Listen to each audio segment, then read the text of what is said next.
Let Me Be the Judge. Written by Kevin Eldon. Read by Simon Callow.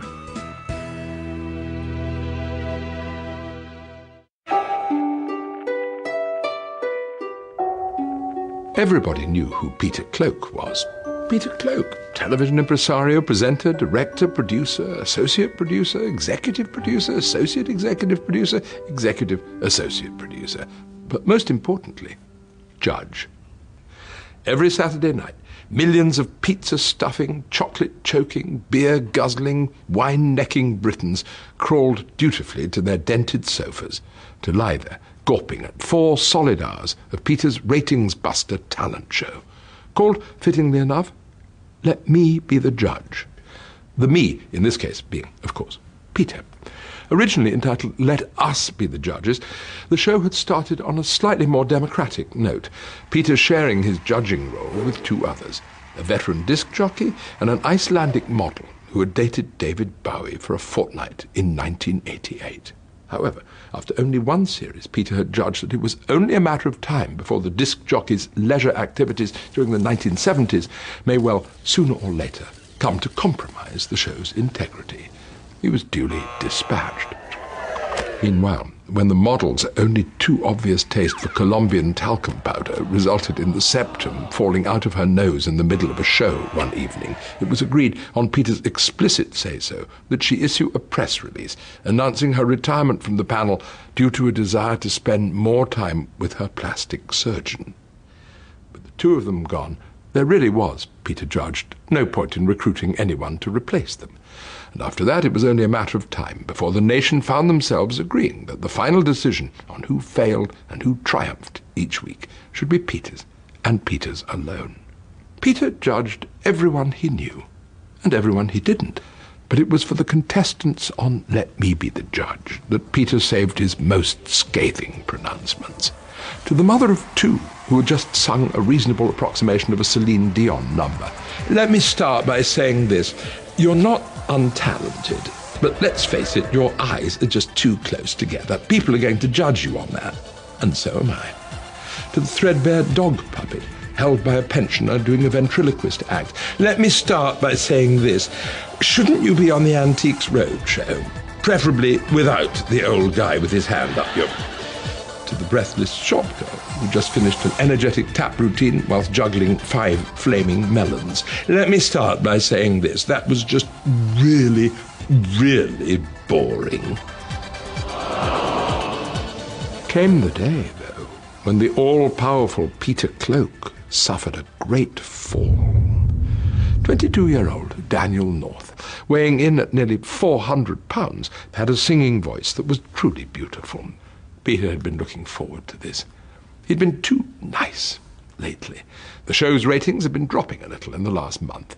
Big old, bad old, ruthless Peter Cloak was about to make a comeback.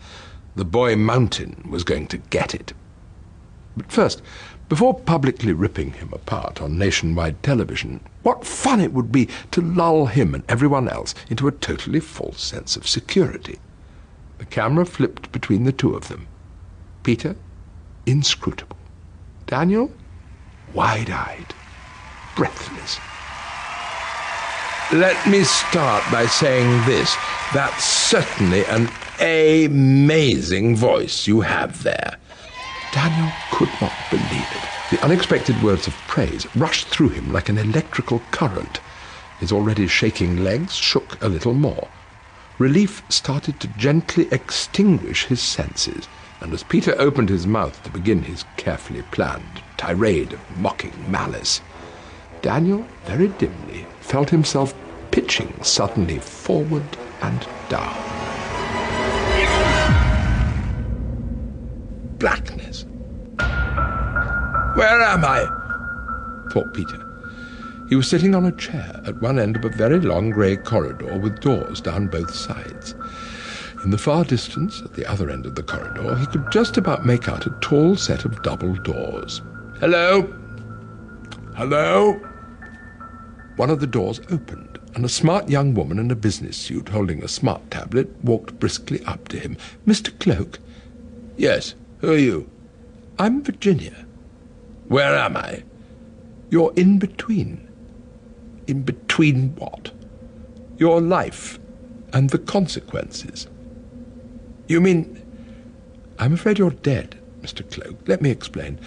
That large young man you were talking to, he fainted and fell on you, killing you instantly. Killing me? Yes, but please don't worry. He only suffered mild concussion. Oh, well, there's a consolation. I have a few of your obituaries here, if you'd like to hear some extracts. Virginia flicked through her smart tablet. Let me see. Egotistical despot.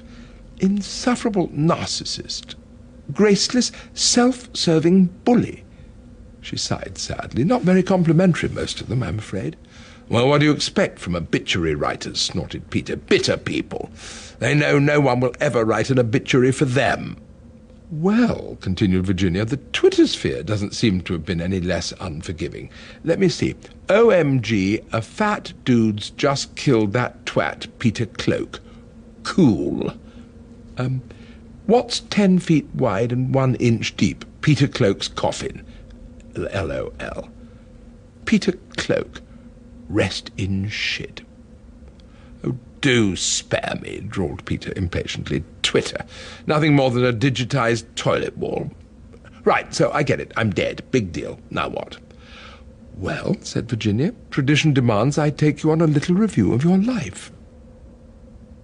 And with that, Virginia walked over to the nearest door, opened it, and indicated Peter should enter. Instantly, the room became illuminated with an eerie glow, and a man and a woman appeared, holding a tiny baby between them. It was crying. My God, that's mother and father when they were young, cried Peter. That little shrimp they're holding must be me.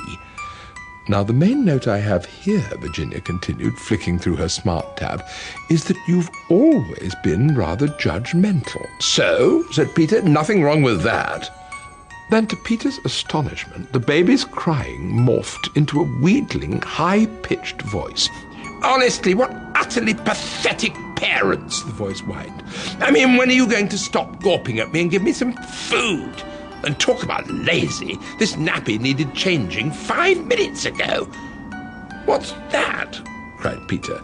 But that's you, of course, said Virginia. Judging. Right from the start. Setting the tone for the rest of your life.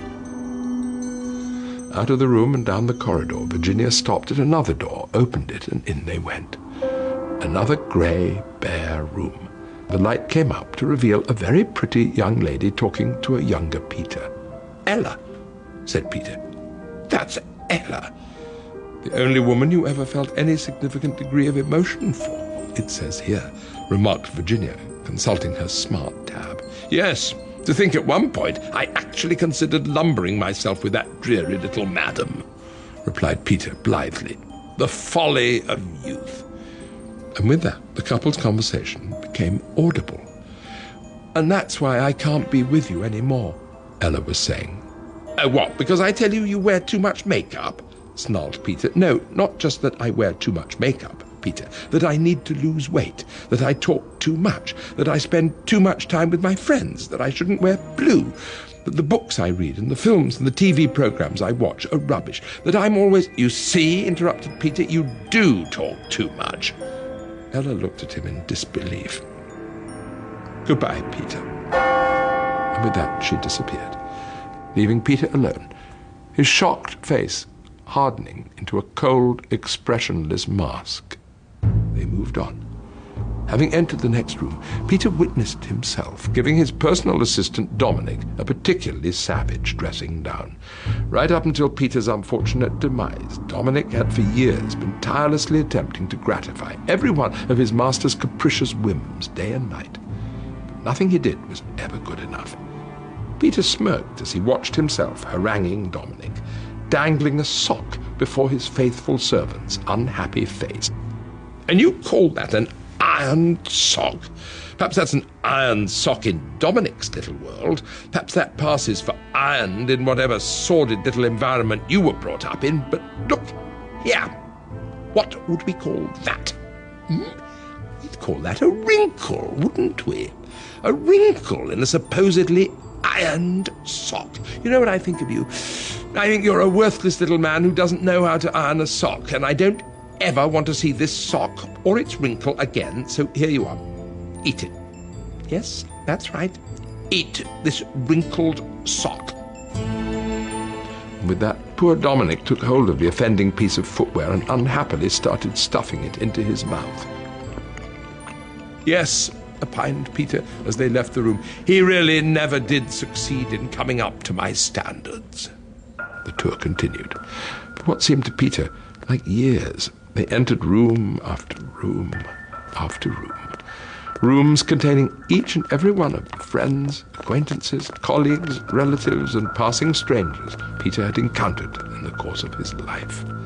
And in each and every one, he watched himself disparage, denounce, traduce, belittle, slander, vilify, criticize, attack, and condemn. Finally, Peter and Virginia emerged from the last room and found themselves standing before the tall set of double doors at the very end of the corridor. "And that completes the tour," said Virginia brightly. "Anything you'd like to say, Mr. Cloak?" "Like what?" said Peter quietly. "Oh, well, usually at this stage people tend to be a bit emotional. I mean, when they see some of the things they've said and done, they often feel the need to express a little bit of remorse." Virginia waited. "Well," Peter finally began, his voice husky with emotion. "Yes?" prompted Virginia, gently. "Well, all I can say is I agree with everything I've ever said and done. Ever." "Oh," said Virginia, "that really is quite unusual." "Is it?" said Peter. "How interesting. Anyway, now what?" "Time to be judged," answered Virginia. "Judge? Someone's going to judge me? Oh, please." Peter broke into mirthless laughter. "That is priceless. And who have you got lined up to do that?" Oh, wait a minute. Don't tell me it's God, the great creator, Mr. Bloody Big Woo. I'm scared. Oh, wait a minute. No, I'm not. And do you know why? Because there's no such thing. God doesn't exist. Now tell me I'm wrong." "On the contrary," said Virginia, "we'd never impose a belief system on anyone here. All the same, I'd ready myself if I were you." And with that, the tall set of double doors slowly opened. Harsh points of light started to glow eerily. "Come on, then. I'm waiting." He could now very dimly hear a faint roar. The dim roar became an eardrum-splitting cacophony.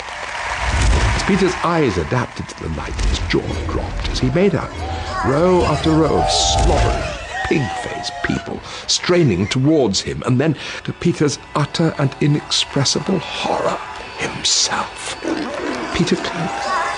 Eyes black, teeth bared in his familiar evil parody of a smile.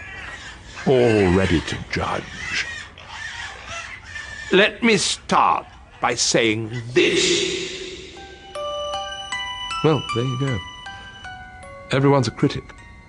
But careful, though. Next time you find yourself passing judgment on someone, ask yourself this. If it came down to it, could you take having the same judgment passed on you? Like Peter had to. Forever. And ever. And ever.